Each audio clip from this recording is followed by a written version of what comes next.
When you start to learn about child hunger, the reality is that child hunger is a funny term because you very rarely see a hungry child.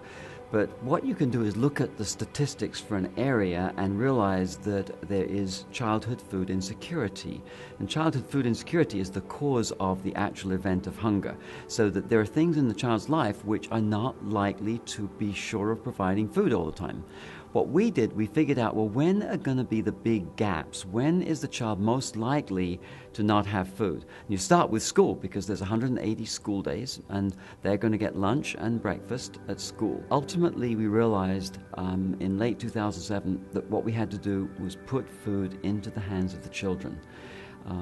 We knew that the government food stamp program wasn't really working because you'd be so hungry at the beginning of the month that you'd spend your food stamp allowance very quickly, and so late month was the toughest time. And then non-school days is another tough time because there are a large number of children in the school system who are getting free lunch and free breakfast.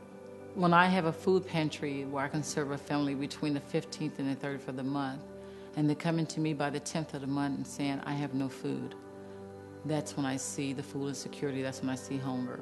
When I have a child knocking on the door right after school saying, Miss Lisa, do you have any snacks for me? Do you have any granola bars today? Do you have any cheese crackers? Then that's when I see that they're hungry. So you've got this gap in the middle, which is about 96 days a year, which are the late month non-school days. And so we said, we've got to fill that gap. That's the gap we've got to fill, and we will put food into the hands of the children. Don't make it complicated for them. They haven't got to get a voucher and go to a particular store or any of the other options that we considered. In every community in the nation, you have got children attending elementary school. So if you put plenty of food into those sacks for those kids in elementary school and they take that home and share that, and we know from thank you notes that they share with other household members, they also share with their grandmother and other people who are around them, so that there is very much of a sharing nature actually in these children based upon what we know both firsthand and also from thank you notes. We've got some very strong allies in the schools. There are 2 elementary schools in zip code 45225, and we have a strong relationship with the principals and quite a number of the other staff members of those schools. So they're our first line to put food into the hands of children. We can do that through the school. They will, we ship the food into them and they provide it to children. When we first started the Childhood Food Solution Program in our school, we did notice that when the assistance, a lot of our parents get government assistance, food stamps or food cards. When that money ran out, we did notice that the kids were hungry. Well, actually, a couple of them told us that. You know that you're putting food in the hands of the children, and you see the immediate response of the children. Oftentimes you see the response of the parents, and the thanks, and the verbalized thanks, and the faces of the families that are receiving the food. But we were looking for something more concrete, and we'd already got the schools as allies, so we thought, well, let's check the educational results for the children that are receiving this food.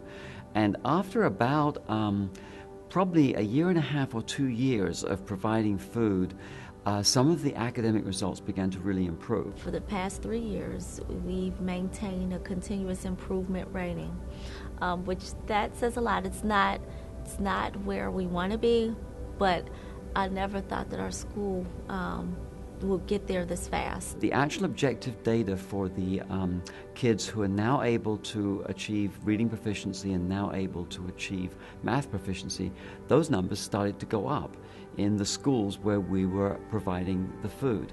And that's continued to be true. We become explainers of the food insecurity situation to people who are packing for us as volunteers, and that gets the word out.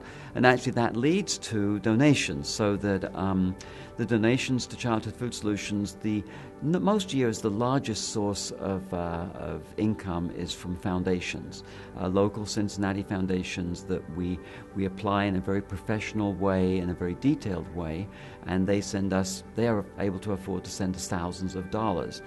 So we believe that if this program that we're working on, if this program proves to be a program which is really of value to children, I mean, this really is striking a blow at poverty, because food insecurity is one of the characteristics of poverty. So if this is really a blow being struck at poverty, then the elementary schools are a pretty good way of actually taking that nationwide. All the time, the purpose in our provision of food is to learn how to do it, to figure out how to bring these children to a better life. And we have always hoped that at some point we would be able to show what we do and have it be copied by other people.